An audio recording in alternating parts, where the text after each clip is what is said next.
Hi guys, in this lesson we are going to talk about the scope of a variable, which is the region of the program where a variable is recognized and can be accessed or modified. Let's get started.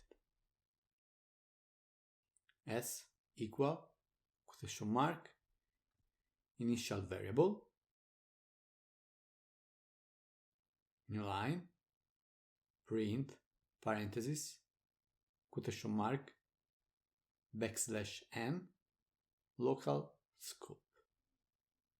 New line, let's call the function assign underscore local, parenthesis, here, print, parenthesis, f string, before function, column, curly brackets, s. New line, print, parenthesis, f string, after function,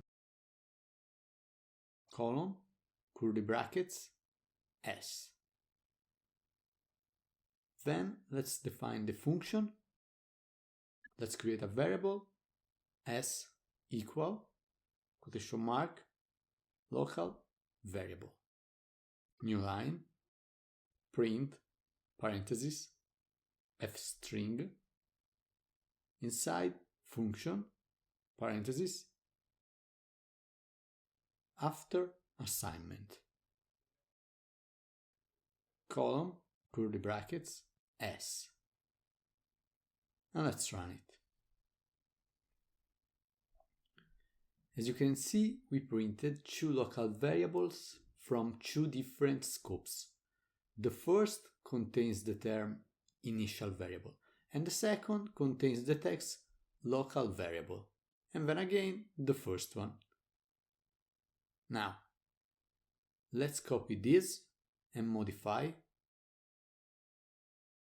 local into non-local. Here and also here. Let's define the function. In this case, before assigning a value to our local variable, we are going to use the non-local keyword to indicate that we want to modify the s variable in the upper function. Non-local s.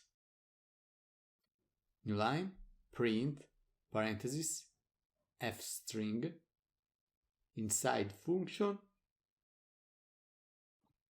parenthesis, before assignment, column, curly brackets, s. Let's copy this. New line, s equal, quotation mark, non-local variable. New line, paste, and modify before into after.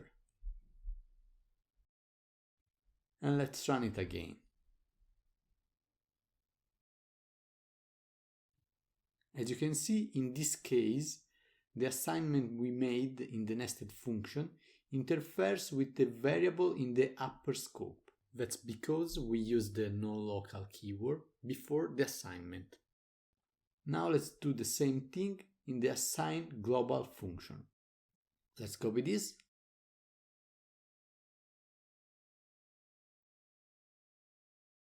and paste it. Let's change non-local into global here and here.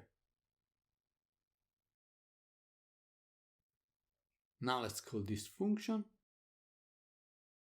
Let's copy this and paste it again.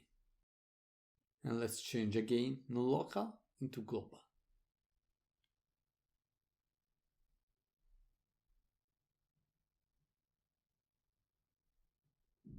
And let's run it again. As you can see, in this case, the variable s has not changed. Instead, the s in the global scope now has its value set to global variable. Now let's recap.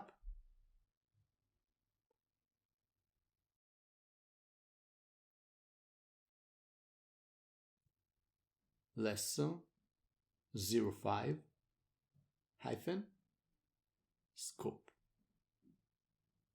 We learn about 3 types of scopes, and we learn how to use the nonlocal